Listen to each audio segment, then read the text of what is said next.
second. yeah.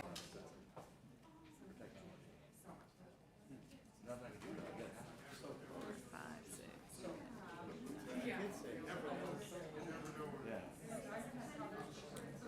Pay $1.50 a month for homework. People don't, you don't see it. It just, it got me so wound up.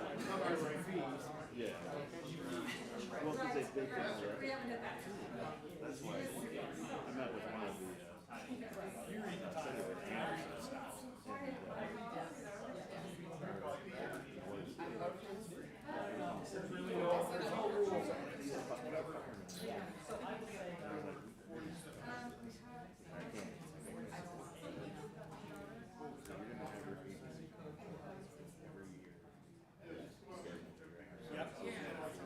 know it's not right. We got to figure out a solution. That's your job. Get to work. I hate being like that, but I was. Yeah, I have more positive stuff than negative stuff. I know.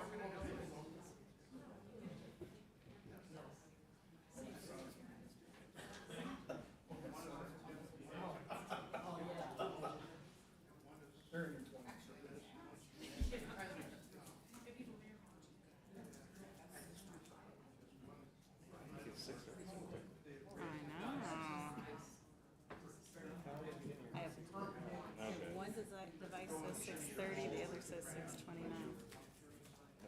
Just put 30 for me. Yep.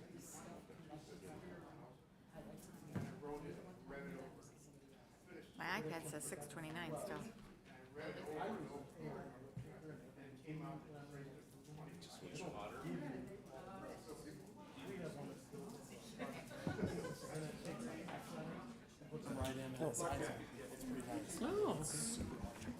Good evening. I'm calling the June 2nd, 2025 City Council meeting to order at 6:31. Roll call, please. Blendy. Here. Ernst. Here. Johnson. Here.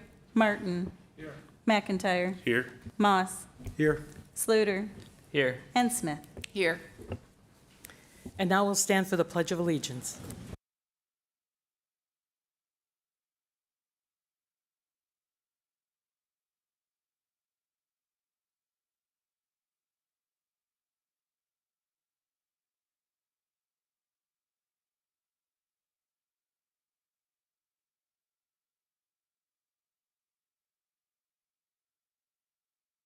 Our next item on the agenda is approval of remote attendance.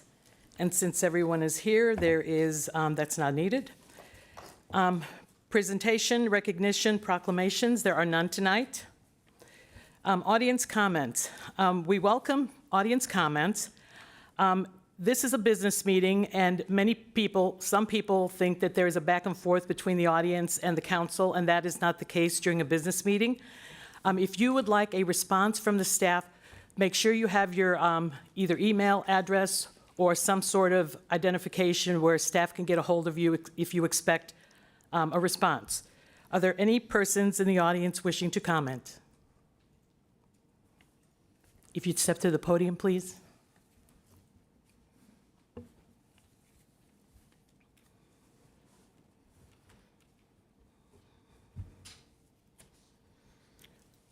And also press the pad. There's a bar. Thank you.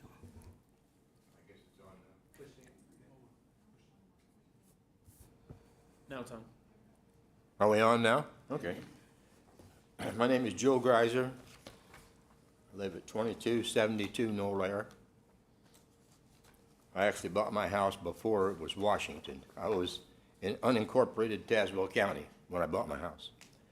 I come tonight to ask for your help and to bring up a subject that is not very nice, it's not very popular. Some people call it the 800-pound gorilla in the room. With that, I'll proceed. This is a massive and serious problem, and I'm here to ask for your help in implementing a lasting solution, which I believe to be well within your realm of responsibilities. I believe there is a good working system for solving problems. The first is to admit there's a problem. The second is adequate identification of the problem. The third is a formulation of a plan of action. And the last is to implement the solution. The problem that is ever present each and every year in this and many other communities is simply that of illegal fireworks. I hear a groan. Yeah, okay. Within the city and within the neighborhoods. The City of Washington ordinances violations are relentless throughout the spring, summer, and fall seasons. Item 2, along this line, the violations are all times of the day and night, sometimes with no let up for hours and hours, causing mental anguish for families with children and pets, which quite often do not understand. Seniors, disabled, and some veterans with PTSD are severely affected. Injuries to youngsters are quite common. Almost every citizen is either annoyed, upset, and or angered at the disruption of their daily life, the evenings, and the loss of restful sleep for no apparent good reason. There seems to be no real existing control over the time, duration, or volume of the violations. I am told that this complaint was previously made to this city's previous administration, and the direct response was, quote, "We do not want to appear as vindictive," unquote. If that was the case, this was a political answer, a blow-off to a community law enforcement issue. Note, I have spent time on both sides of that fence, and I'm very aware of the fact, I understand that at times, either side of that fence can get very uncomfortable.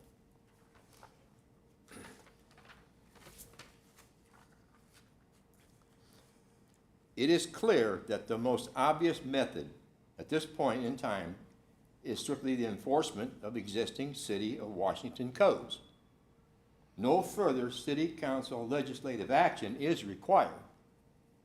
Simply the enforcement of existing ordinances, which are Division 3, Fireworks, Section 24-128 through Section 24-133, and that's the enclosed. These ordinances were passed into law for a reason and a purpose. It is within our state and federal constitutional rights to have peace at home, afforded by the elected and sworn public officials and police officers who have taken the constitutional oath of office. Illegal fireworks which disrupt our lives are not allowed under the rule of law. We need to further understand that civilization is defined by people living together in harmony. Illegal fireworks have very little or nothing to do with patriotism, only the deprivation of the basic human rights. All I'm asking for is that you look and address the issue. You can't come up with answers tonight, I understand that. But there has to be a method. I'm sure you can. There's a similar problem in the City of Washington was the leaf burning. That went on for years and years and years. That got solved. And I think the first order of business would be education, educate the public, and make people aware of what they're doing. Many times people don't know the result of their actions. And for those who might judge this as being unpatriotic, I would invite you to my home and see my daily lighted flag display, including Old Glory, flying over the U.S. Revolutionary Gadsden flag. Don't tread on me. I could also show them my DD-214. Thank you.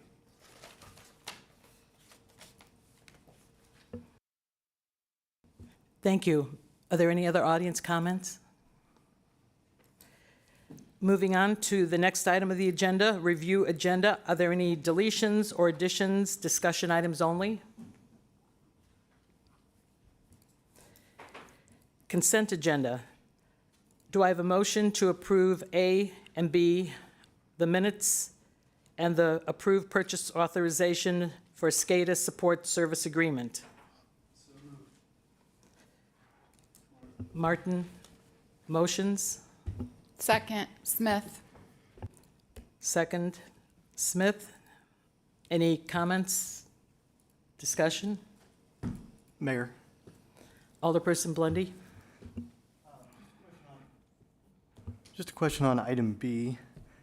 And so with the SCADA system, I mean, I see in here it says we're happy with their support, which I think is great.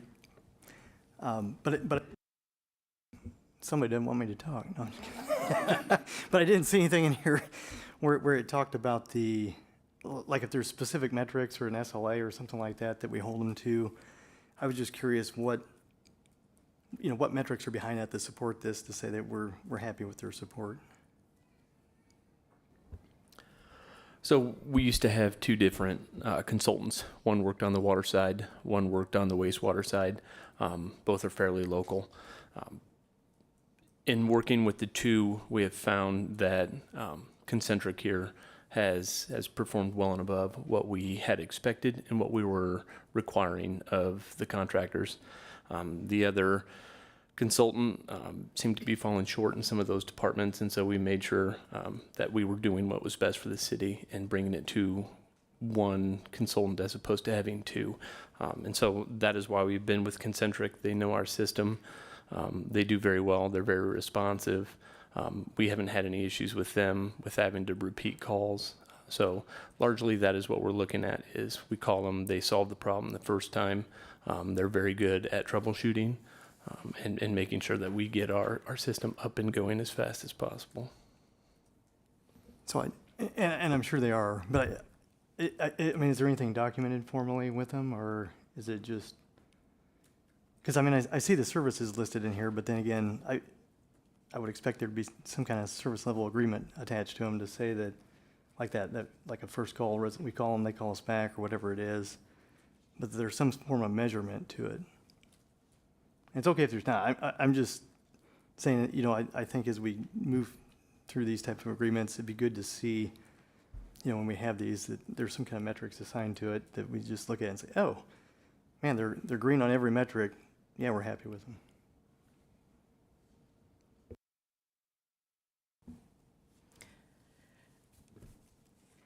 them. Cast your ballots, please.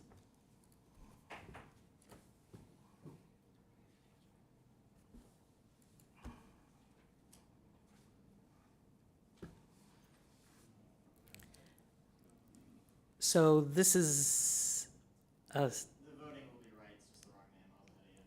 okay. I don't have the ability to vote. Did you sign in? I thought I did. Should we have a roll call while we figure out what's going on? Go for it. Okay.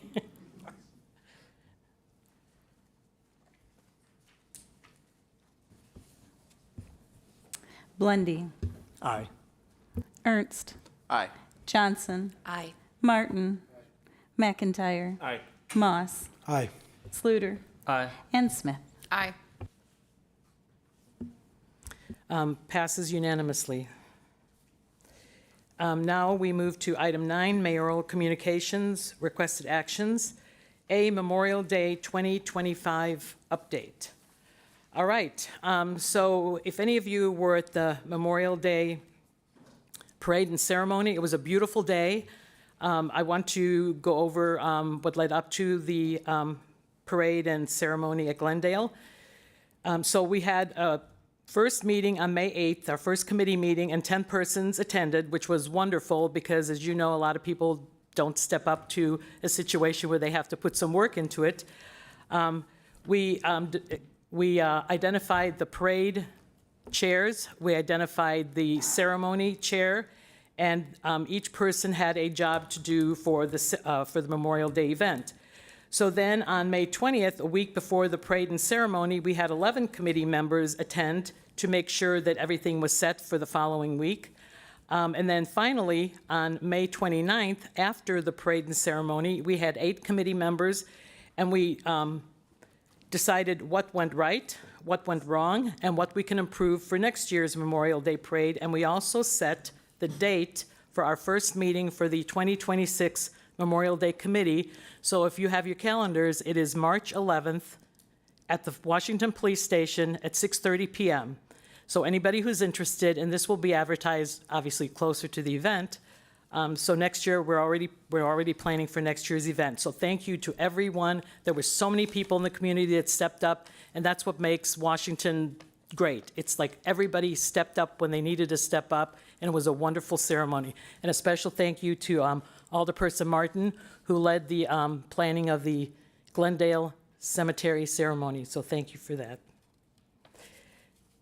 The next update is a Let's Talk Washington. This is the name that we've chosen for, basically, it's like some people call it Coffee with the Mayor or Meet the Mayor, or some type of a meeting where you have an opportunity to talk with the mayor and also with other staff members of the city. So we had our first Let's Talk Washington, and we had 14 people for most of the event, and then we ended up with 17. So that was a very good turnout for our first Let's Talk Washington.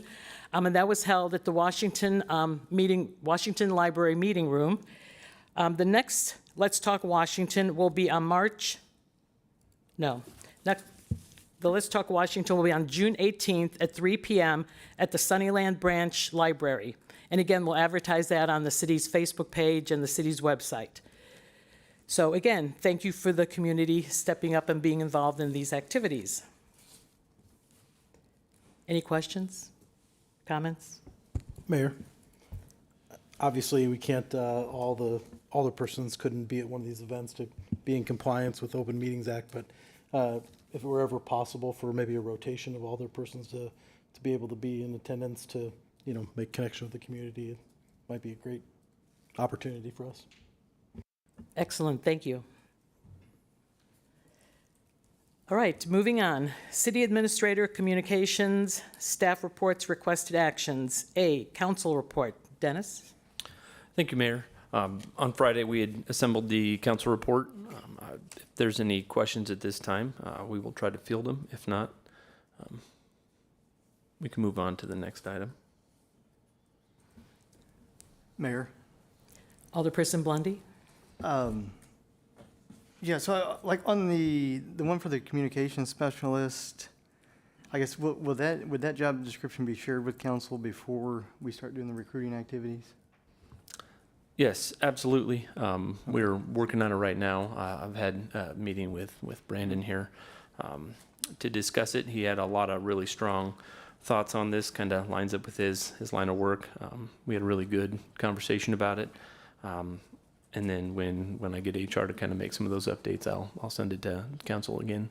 And then hopefully we can have a discussion maybe at next week's committee of the whole to kind of move forward or put the brakes on.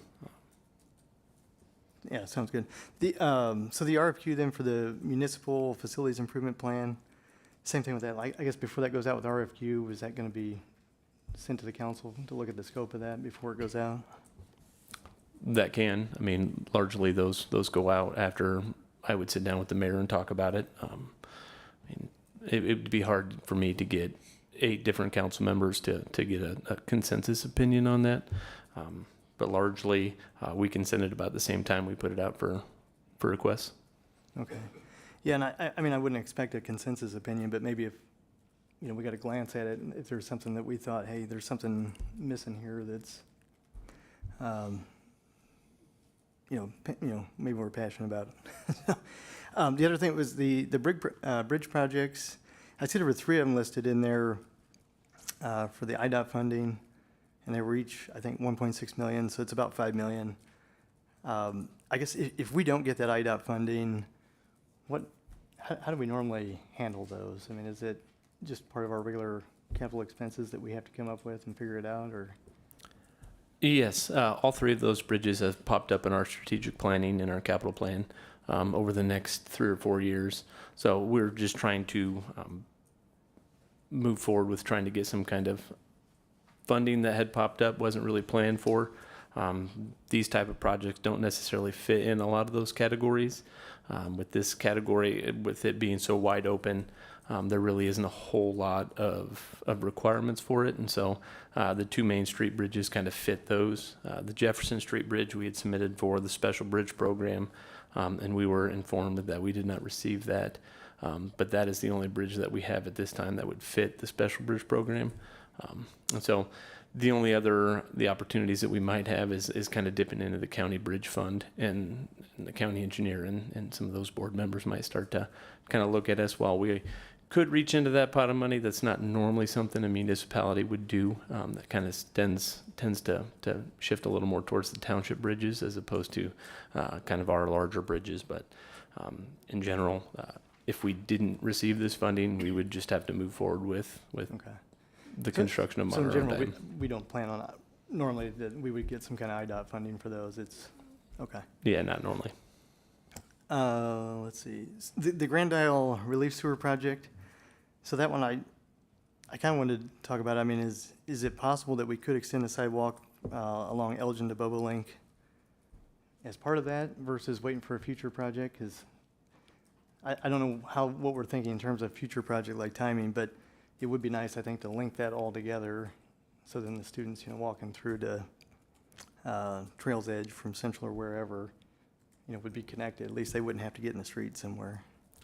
Yeah, so those plans are already out for bid for that to get constructed in the summer. That was kind of the intent. We put it out last week, so that way we have a chance to get it all constructed in the summer break.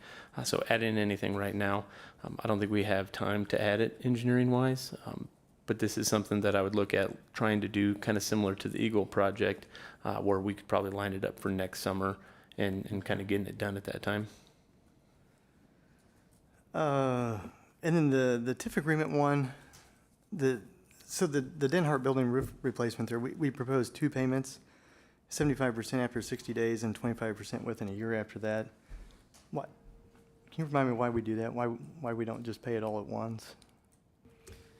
Or is it? Certainly, that can be the desire of the council, and we can change that language to reflect that. But the policy as it stands right now is to not have a single lump sum payment.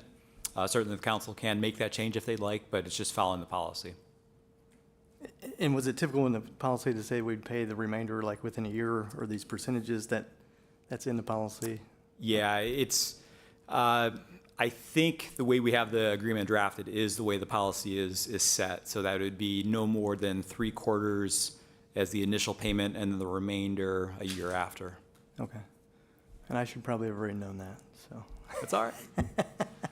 The other thing I noticed on the speed trailer, I think that was good, the data in there. To me, it kind of shows that there's really not like a speeding problem. But I think the one thing we hear kind of over and over, as residents will complain about the speeding through neighborhoods. And so I was thinking about with this communication specialist or something, if that's, maybe something where that role would play a part in that and helping the community understand that we have data. It shows there's really not a problem. There's all these, these outliers. I see it every once in a while right through our neighborhood, somebody's speeding. But if you were to ask me, like, overall, of my impression of our neighborhood, I really don't think too many people are speeding. You might have a little different impression on Kingsbury, I'm not sure. But down where I'm at, I really don't see it as a problem. But I thought it's good that that's in there. But maybe it's something this communication person could work, to help us focus on getting that message out to the community and say, hey, we really don't have a speeding problem. And then the last thing was the Discover Peoria. I struggle with that data, to be honest with you. I really don't know what it's telling me, like if it's good or bad, and if we're getting the value out of the money that we spend with them.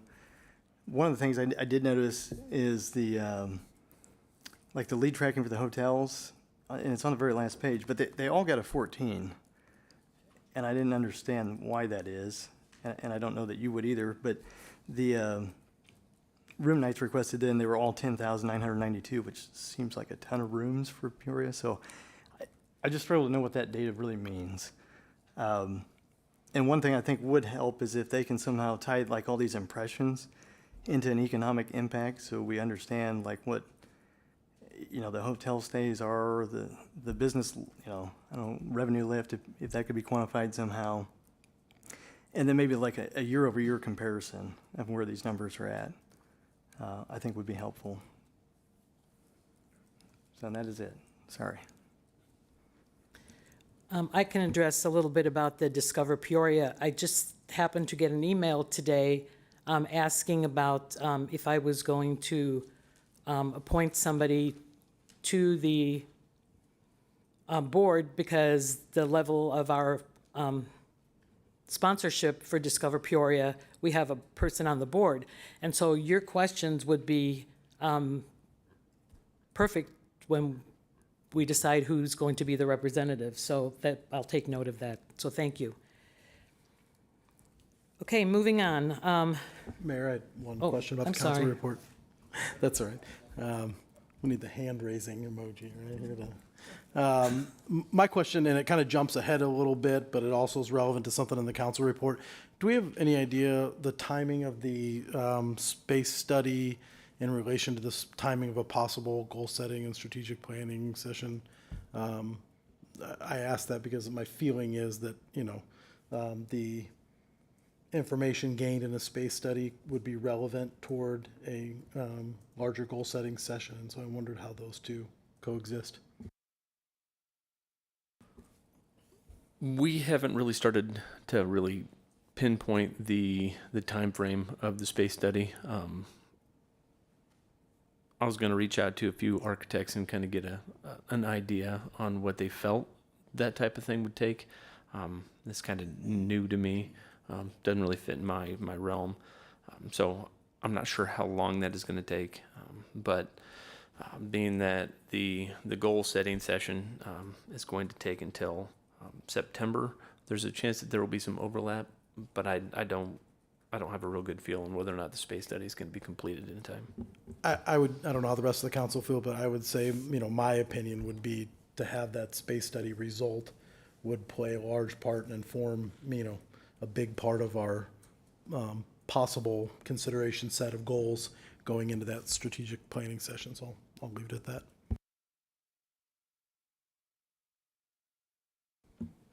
Anyone else? Mayor, just one thing on that. I guess I would agree with Brandon there that to me would be a significant input into that session. Mayor. Alderperson McIntyre? Yeah, well, I agree. I think that would be very important on the strategic level. I do think it would still be valuable for us as a council to get, together to determine direction. Maybe it's not also just with our infrastructure or where we see things going, but I believe there's probably policy review things and other things that the council would like to or be interested in reviewing in a goal setting. So I just want to be mindful of that. Why I think it would be important that we are, I guess I'm not opposed to the idea of having more than one goal setting session for the council, and splitting them up if we're going to wait on a space study. I think there's too many things that we have in front of us that we could review to have a direction from this board other than just the infrastructure stuff. So I just want to be mindful of that. And I would hope that would be important to the staff as well. Thank you. Anyone else? All right. Letter B, electric aggregation letter. Joni. Thank you, Mayor. I know many of you, if not all of you, received letters from Homefield Energy within the last few weeks. So I wanted to kind of take the opportunity to just discuss that a little bit and also give you a little bit of history as to how we got to where we're at right now. There has been information both on Facebook and the website that has been, distributed to the community just to let everybody know we've received we've received phone calls at City Hall as well. So, people do have questions and I understand that. This is a annual thing, or it has been with this particular contract. That's not necessarily the way it's been since the beginning, but the current contract that we're in calls for a capacity charge that's determined on an annual basis. And that's why every year in June, we've kind of been dealing with this, I think the past 3 years. So just to give you a little bit of history for the record, As you may recall, there was a referendum that was done in 2012 that did allow for the city of Washington to participate in this program. It is a state program. The state developed it, and it just allows municipalities to give residents an additional choice when it comes to the electric supply. Again, it's a state program, so the terms and the conditions are set by the state. So I know there's a lot of people that don't like the opt-out requirement. However, that is something that the city has no control over. Because we're participating in the program, we are subject to those provisions. As I said, local communities had the referendums back in 2012, and it created a consortium of communities that go together and go through a bid process to pick a supplier. This has been done 6 or 7 times over the past 13 years, I would say. And there's different terms that have applied. Like I said, the current contract was the first one that included a annual determination of a capacity charge, which is why we are getting these letters, because the rate changes. And that is part of the program, is that notifications are required if the rate changes. That is different than Ameren. They are not required to give a notification of a change. So that can happen without notification. In this program, it cannot. The new bid will actually be determined in the next few months, because the contract does expire in December of this year. So the notification that was made is just for like a 6-month period, basically. Every time the rate changes, again, the letters go out because you have the opportunity to opt out. There's no requirement, obviously, to participate, but there is a requirement to opt out if you do not want to participate. There's 3 different ways to do that. The letters that were sent indicate that. You can either make a phone call, you can place a self-addressed, stamped, I believe, postcard in the mail, or you can do it online. If you have any problems at all, you can also give us a call at City Hall. But I did talk to our consultants today. They gave me another number that I wanted to just kind of give for the record. They actually have someone on staff that takes phone calls if someone has, needs additional information, maybe about your particular situation. I know sometimes there's issues with solar participation programs that people want to discuss. And so there's a toll-free line set up by Good Energy. They ask you to call, leave a voicemail, and the name, your name, the community name, and a phone number, and they'll get back to you within 24 hours. It is based on a message that you leave. That number, 844-686-4244. So again, that's more if you have questions and you need to talk to someone to get answers. The letter indicates a toll-free number that you call if you want to opt out. That's a different number. I can give that to you if you'd like, but again, it's in the letter, but it's 833-200-9834. And you can also call that number if you just want to check your status to see, am I in this program or am I not in the program? Only eligible residents are going to get the letter, and there are some different requirements. For example, if you opt out, there's a 12-month waiting period before you can get back in. So depending upon if you've satisfied that waiting period, you may or may not get a letter because you might not be eligible at the time. So just as a recap of all of this, if you're with Homefield, which is the electric aggregate supplier, and you wish to stay in that program, or if you're with Ameren and you wish to change to Homefield, then you don't need to take any action. You're going to be in the program. If you're with Homefield and you wish to change to Ameren, or if you're with Ameren and you wish to stay with Ameren, that's when you have to do one of those opt-out procedures by either mail, phone, or online, as indicated in the letter. Like I said, we're going to be going through this again probably in the next couple of months, because we're going to be doing a new bid with new rates. They have assured me that we're not going to do this annual capacity charge, because that has been a little bit of a nightmare, I think. But back when they did the contract in 2022, based on the markets and the way things were, the vendors would not pre-sell the capacity charge. So the only way that they would do a program is to do this annual charge. They assure me that that will not be the case, hopefully, with this next contract. Could I ask you to repeat the number for people who have questions to get Yes. answers? For example, people who have solar, like, is it net metering, is that the term? That is correct, Okay. yes. Because again, as the mayor mentioned, if someone has solar panels and is in a net metering program, they probably, in fact, should still get a letter. There's not a way for us to exclude them, because I asked that question, because that affects utility taxes and things like that. So we can't exclude them. I believe there might be a non-solicitation type option that you can do if you go on the Ameren website. I was told that, if you don't want to get the letter. But again, this number to call someone at Good Energy and ask your questions is 844-686-4244. Thank you. And then the other number for the people who. The other number is if you want to check your status with Homefield and just make sure, am I opted out, am I in? Or if you want to opt out, that number is 833-200-9834. Thank you. Any questions?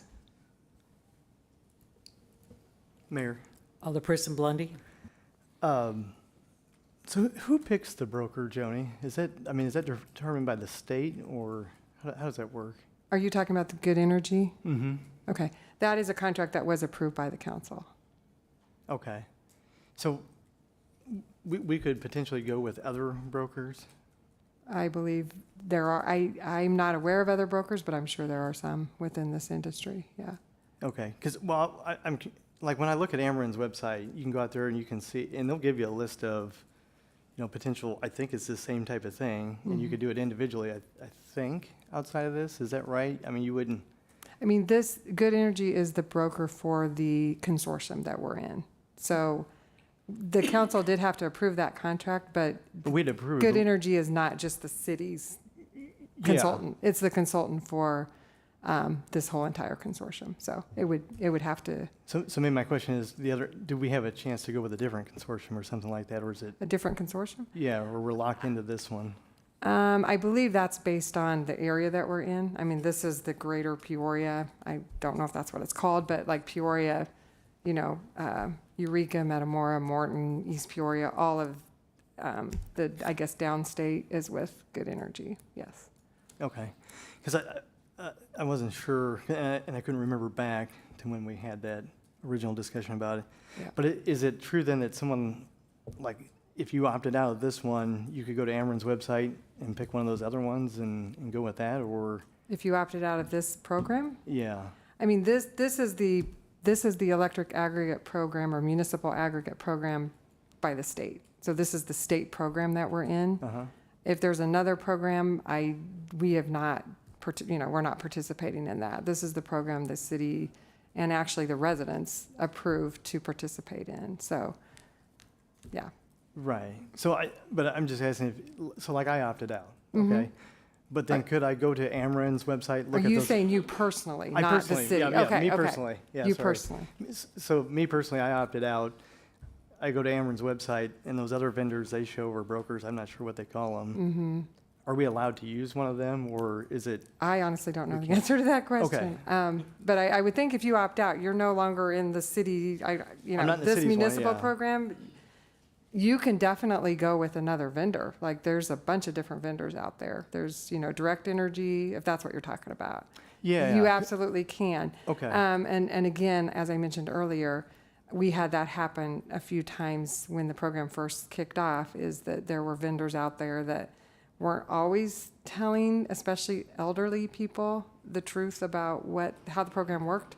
So they would get locked in and not realize they couldn't get out for a year. So it's just one of those things. It's kind of a buyer beware kind of thing that, you need to make sure you know what you're getting into. But absolutely, you have the choice. You don't have to be with Ameren. You don't have to be with this program. You can select your own vendor. Okay. I didn't know if living in the city, being a city resident, that locked us into It does just this not. one. Nope. Okay. There are, and I'm sorry, I misunderstood your question. I thought you meant consultant, but you're talking about actually a program. Yeah. And there are other vendors. I think there's vendors that go door to door and try to get people. They might not anymore, but they did at the beginning, trying to get people's business. But absolutely, you can pick whatever vendor you want. Okay.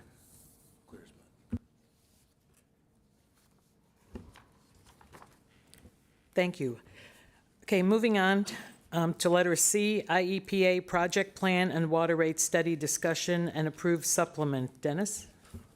Thank you, Mayor. This is kind of a follow-up action item, a request. We had CMT come in and they had proposed, or they had presented their capital improvement plan for our water system. And then subsequently I had met with most of the council members to kind of discuss this. And so what's kind of sitting in front of you is a supplement to the agreement with CMT. They are at a fee right now. We've asked them to do more than was actually in the initial contract. And largely because the rate was not approved, and we've kind of restarted the process.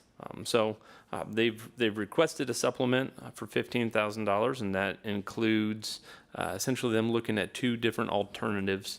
And when I talked to the different council members, I'd kind of spoke there's the short term and the long term kind of thought process between of what I was kind of talking about with the two different alternatives.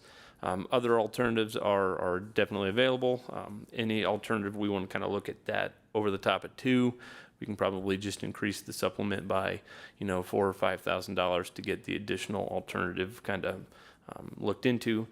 But the short term is essentially just pulling out the Business 24 water main project and making sure that we have a rate that's sustainable right now to get into the state revolving loan program, which would then take care of the Water Tower 3 and Well 13. And so looking at the short term, that's kind of the alternative is continuing with our yearly projects, the Bondurant, looping of the Sunnyland area, and then moving forward with getting in line for the funding of the Water Tower 3.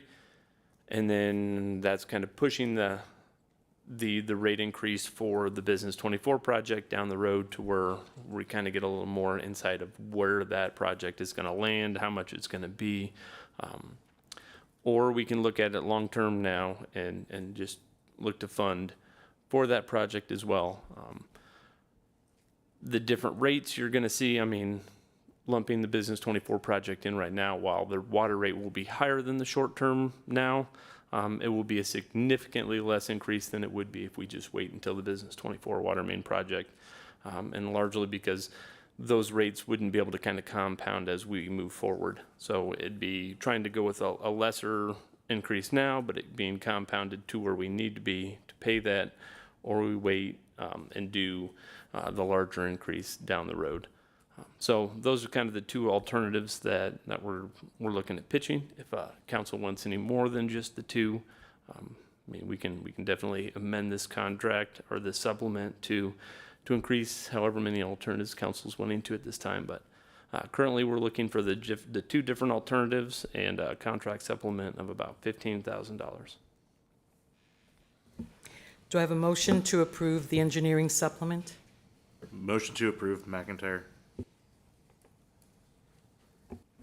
Second, Smith. So McIntyre motions, Smith seconds. Any discussion? Alderperson Blondie? Yeah, so I guess with this, are they going to be just looking at putting 100% of this on the ratepayers, or is there going to be a mix of funding options they'll look at? Unless a majority of council wants us to look at anything outside of water rates, best practice is to put water projects on the water rate and the water users. I know, like me personally, and I don't know how everybody else feels, but these are really significant capital projects that, how long, like a water tower and this infrastructure we'll put under Business 24 and that, that probably lasts 50 years, 80 years? I don't know. Do you know? I don't. I don't know the end of life, but the water towers we have right now are aging quite well. We would hope that the water main we would put under Business 24 would last, 80 years or better. So, to me, kind of loading that up all on all the ratepayers now, not to be selfish, right? But I feel like I'd be paying for the next generation, which maybe I should. but But at the same time, I also think there's other ways to leverage, maybe, again, other funding mechanisms that we could look at to say we want to lessen that burden on the current ratepayers so that somehow we kind of more evenly distribute that for something that's, in my mind, a really long-term asset that's going to last well beyond my lifetime. So I would like to explore some additional funding options for that, but I don't know how everybody else feels. Mayor. Alderperson Martin? So I think all these aren't a question of if we do them, it's just when and how long we can put them off. And certainly the Business 24 water main project, I don't think is an option. It has to be done. Otherwise, we'll end up spending more money than this, digging it up and fixing it and destroying the road when it gets put in and just ruining what we have. I think you could make the argument that some of that could be done, some portion of that could be paid for somewhere else, but certainly everything else has to be done. Mayor. Alderperson McIntyre? Yeah, I would agree with Alderperson Martin. I think these projects are something that we definitely, if we bury our heads and put these off until they come about, that it's going to come back to bite us. These are large ticket projects, and we obviously know we don't have the funding. I think there's definitely opportunity to look into different funding mechanisms. I know it's typically not our practice, and I don't know, what that looks like, and I'm not suggesting that there's an option, but yeah, I do think that, I think early on when we looked at this, there was larger increases to, water main sizes and stuff like that. I think those ideas had significant value, especially for some of the new council members that either got to see that last minute and really haven't been able to digest it. It's a lot of information, but I think we have plenty of opportunity to save our low-income residents and at least lock them in. I think that's something that several of us on this council have expressed as something, but I do feel like this is something we need to push forward to. That's why I did motion to do this, because we need to see those numbers and see how this long-term affects us. Unfortunately, infrastructure is not the most exciting stuff to have to make decisions on, because it's the users that benefit from this. I would like to say it's everyone in town, but it's not. It's the users. So I just would be cautious as we look at this. I think there's opportunity for capital projects, but we know that we have deficiencies, and we know we need to have these opportunities to be in the revolving loan programs. So I think we definitely need to move forward and have a direction. Rather, it's a tough decision to up water rates. I know no one likes that idea. I don't personally like that idea, especially with 2 young kids and wanting a pool. I mean, selfish as that sounds, but the reality is we have a responsibility, and while it's difficult, we know these projects are coming. I would hate to push them off. I think there's alternative things that we can look at to save our residents and help those that are in most need, but we definitely need to be tackling this aggressively. Mayor, Oh. Sorry, I just wanted to speak up for a second here. I think Joni's talked about how the water is usually paid for from an enterprise fund, so it needs to be self-sustaining, and that, and so the idea of funding it from other funds, my big problem with that would be that you have people that are not on Washington Water that live in the city, and so you don't want to burden them because they're already paying for their water from American Water. So you kind of have to be a little careful about how you do that. Thank you, Alderperson Moss. Sorry. It's all right. So just generally, can you maybe speak to how we would expect the long-term version of what CMT and Raftellus are going to bring back to us to vary from what we've already seen from them in their previous presentation? Will be similar?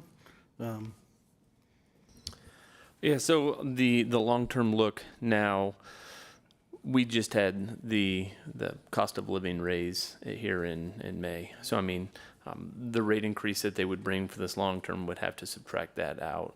And so we've already had that. So the rate increase will look different. It won't be 9%. It'll be significantly smaller because of that rate increase that we just had. So we just took 5%, right? So we would just factor that. Yeah, actually, those bills will go out this week. So, Yeah. yeah, it'll be these bills that are going out 5.2%. Yeah, so largely pretty similar. It's just moving one of the increases has already hit us, and so the future increase would be slightly smaller. I think I've mentioned this in one-off conversations with staff, but I think that the meter size fee and aligning that to the size of the user in terms of the size of their meter is a good start in maybe distributing the burden of these improvements on some of our larger users, commercial users, users who are utilizing the system for commerce as opposed to the user who's, bathing their kids and washing laundry. So I would just give input. It's not really a question. It's more just my thought that, I would urge CMT and Raftellus to be creative in that same vein, that I would like to see more done to spare the resident and maybe not to be, I don't want to be unnecessarily burdensome on business, but I think that's a good start and a good way to look at how we might recoup these costs or raise the revenue needed. Thank you. Before we go on, or before we vote, I would like to recognize Carol Crocker. She's the person that spoke, our city treasurer, so thank you for your input. Also, what Joni said about the rates. So the water rate increase that we are going to be seeing in this month's bill is the water rate increase that was passed by the outgoing council in 2019. So this is what we have been seeing all along, except this year there's something that doesn't go up. Is it what part doesn't go up? I'm trying to remember if this is the year, this might be the second year. There were annual increases that were a part of that in 2019. I think it was a 5-year period. So this I believe is the first year that we don't have that.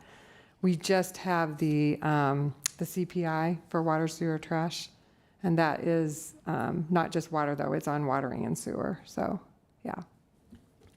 And that also increased the fixed fee. So It while did. it had been Yes. 5, 4, 3, 2, 1, or however it went, that total at the end has been increased by the CPI percentage as well. Yes. Again, that is what the ordinance was approved back in 2019, that once those incremental increases were done, which that's where we're at, then we just continue with the CPI.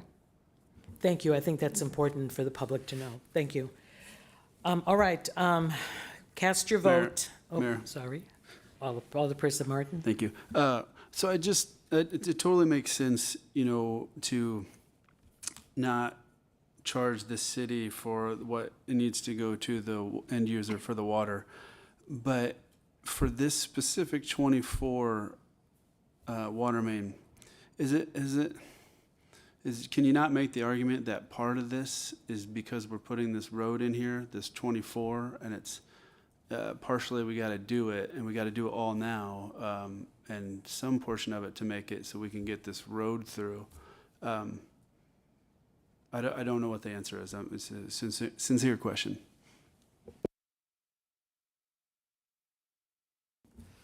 So the vote is to approve the engineering supplement. Cast your vote, please.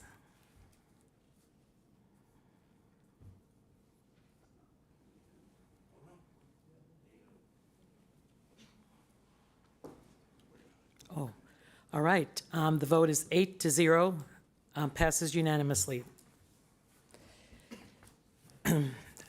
Letter D, goal setting and strategic planning session update. Dennis?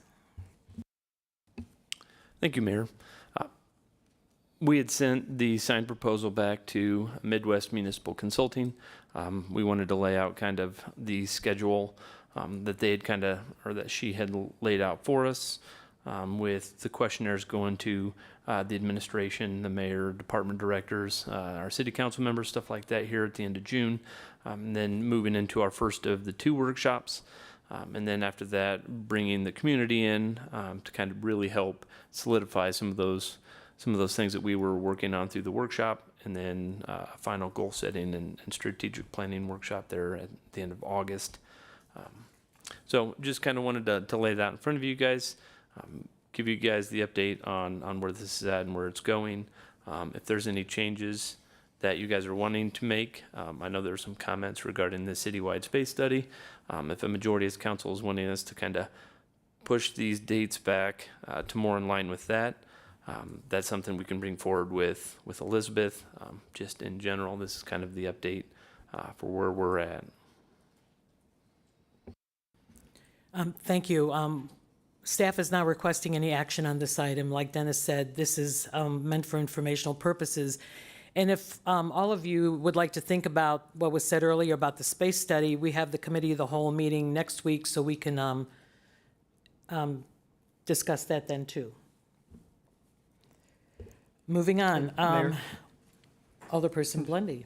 Just one question about this one. So that community leaders survey, it says it's community-wide survey for all residents, but is it, I mean, is it really intended to be a survey that goes to every single resident or a targeted subset, or, I'm just confused. I don't know exactly what that means.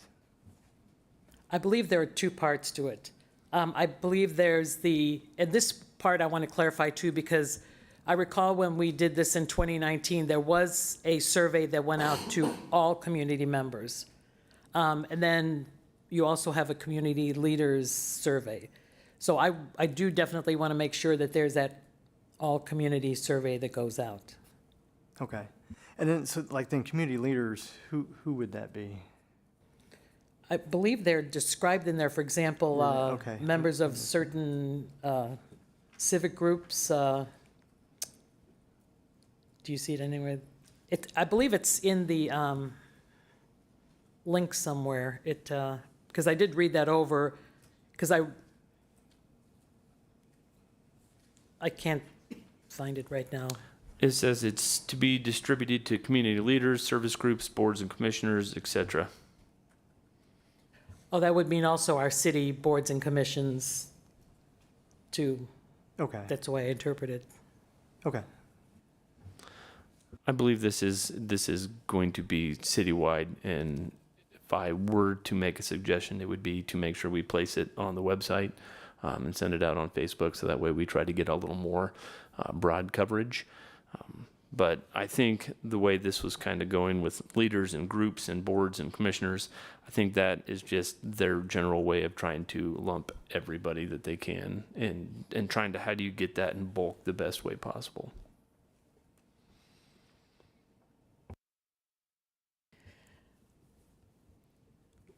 If there are no more questions, I shall move on to first reading ordinances. There are none.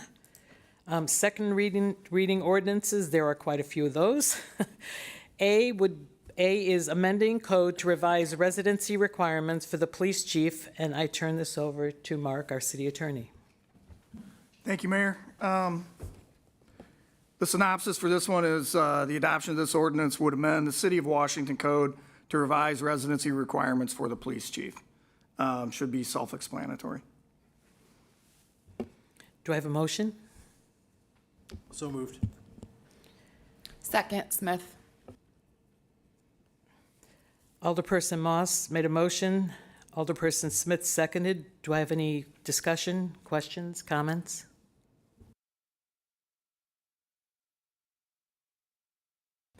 Cast your vote, please.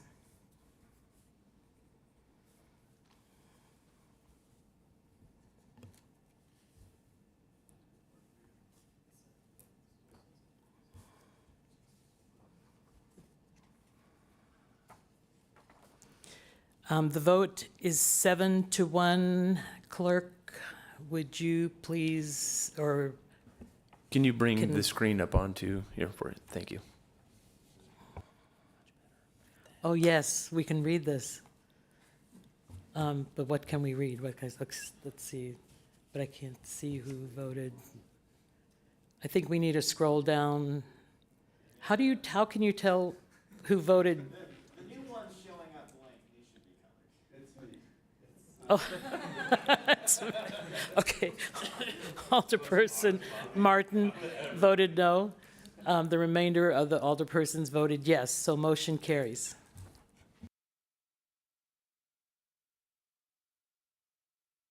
B, a request by Venus Trucking Incorporated to annex part of a parcel on South Main Street.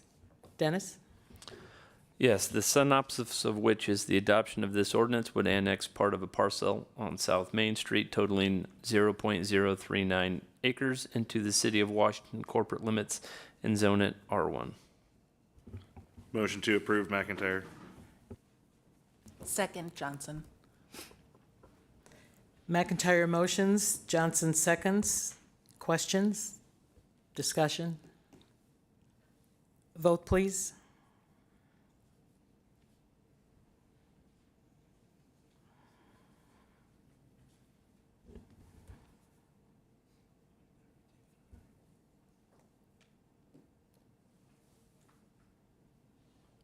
The vote is 8-0. Motion carries.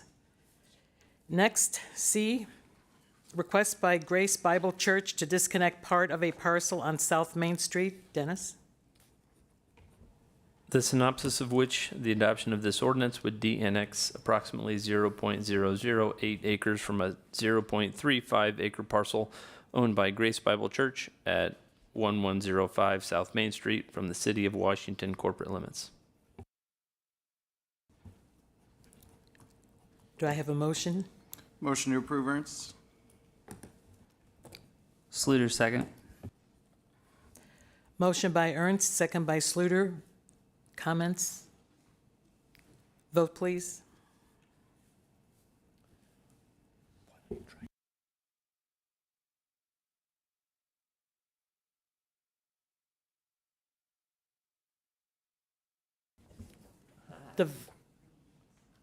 Turn green. Oh, okay, all right. I get it now. All right, the vote is 8-0. Motion carries. Yeah. Letter D, special use request of Annabelle and Gail Johnson to operate a non-owner occupied short-term rental located at 1406 Westgate Road. Motion to approve, Smith. Second, McIntyre. Motion by Smith, second by McIntyre. Comments? Vote, please.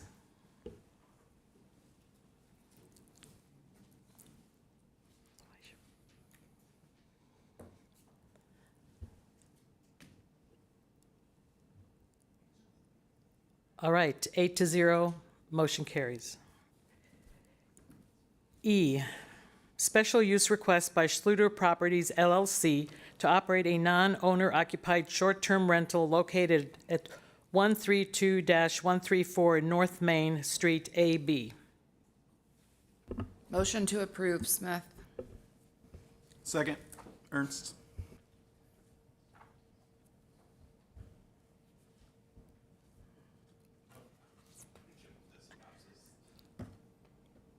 Yeah, so, Same as the last. You only technically have to read the title, but Yeah. if we want to read the synopsis from now on, we Oh. can.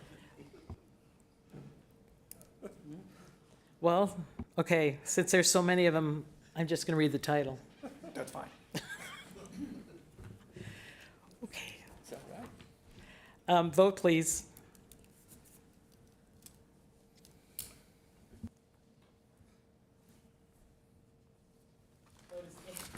Vote is 8-0, motion carries. Moving on.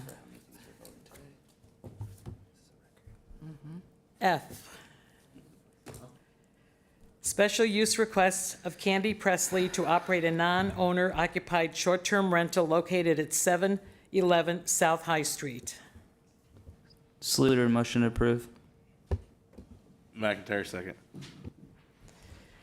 Sluter motions, McIntyre seconds.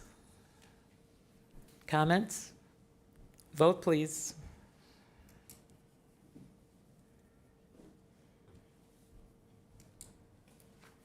8-0, motion carries. Letter G, special use request of Bethany Zerbonia to operate a non-owner occupied short-term rental located at 406 North Main Street. Motion to approve, Johnson.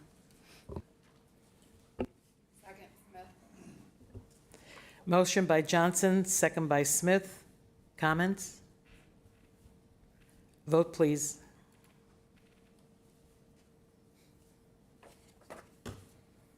Vote is 8-0, motion carries.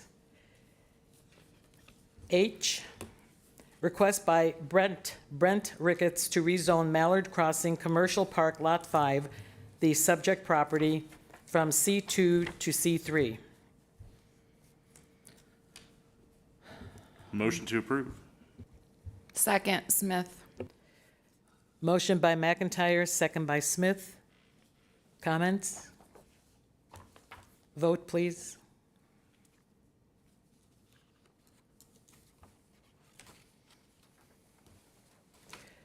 Vote is 8-0, motion carries. Letter I, residential chickens zoning code text amendment. Since this is different from the short-term rentals, we'll read the synopsis on this one. The synopsis of which the adoption of this ordinance would allow no more than 5 chickens on any residential lot subject to the acquisition of a building permit.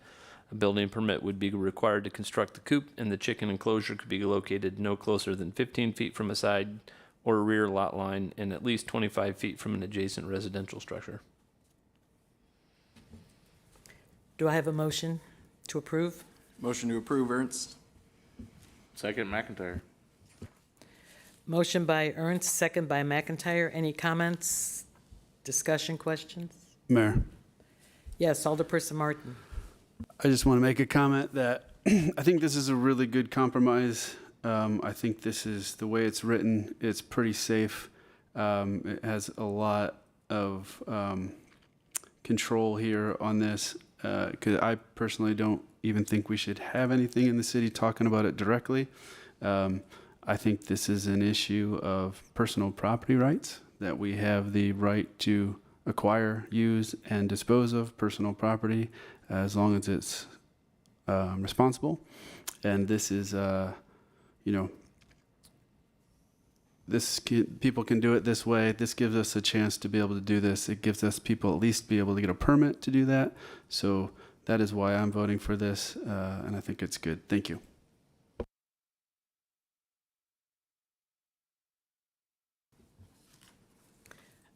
Vote, please.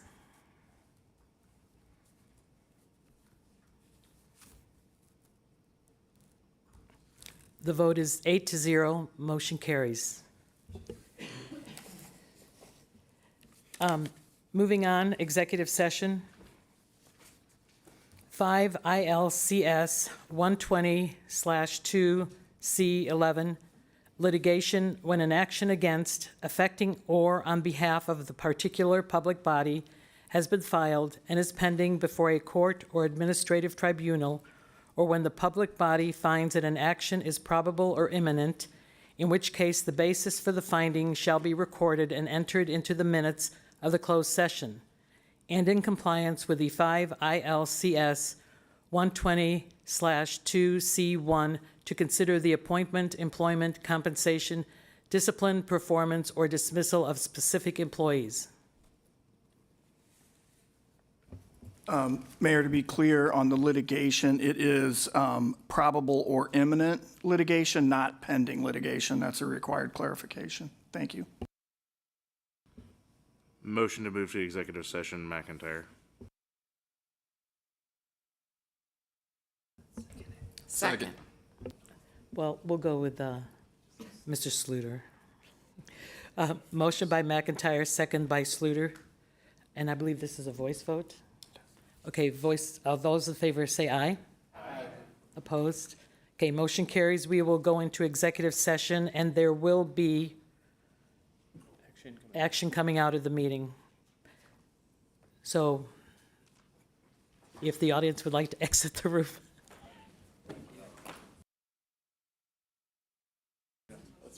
Oh, I'm sorry. Roll call, vote, roll call? What's a roll call vote? Oh, okay. All right, Yeah, I have no objection to doing it roll call. I'm not sure. all right. Lundy,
We are back in session now.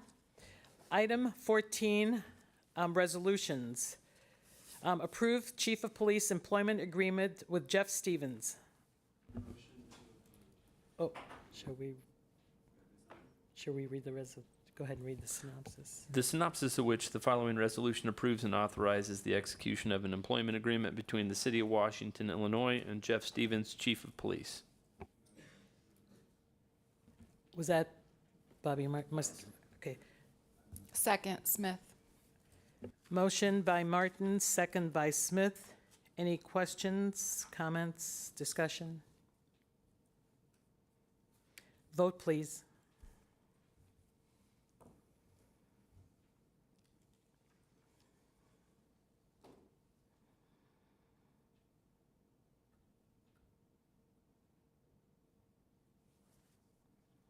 The vote is 8-0, passes unanimously. Next item on the agenda, Alderperson's comments. Mayor, Alderperson McIntyre. first, congratulations, Chief. Second, I know this is new, and are the short-term rentals, are those an annual thing that we're gonna have to review? No, so once the special use is approved, there is no further need to approve it, assuming it's the same owner that's operating it there. It would require the renewal of an annual license for it, but that does not require council approval. Perfect. I was just wanting to figure out how to streamline that for us, so thank you. Mayor, sorry not to take up too much time. Oh, no, Alderperson Johnson. I just wanted to reiterate again and say publicly, thank you to all the people who worked on the Memorial Day Parade, and a special just recognition of Alderperson Martin and the wonderful ceremony out at the cemetery. It was just beautiful and meaningful this year, and I appreciate all the work that went into it. Thank you. All right, if there are no further comments, do I have a motion to adjourn? Motion to adjourn. Sluter. Second. So I have Sluter motions, second Moss. All those in favor say aye. Aye. Those opposed? Okay, motion carries. Thank you. And thank you, everyone, for putting up with my first day on this job. You were great.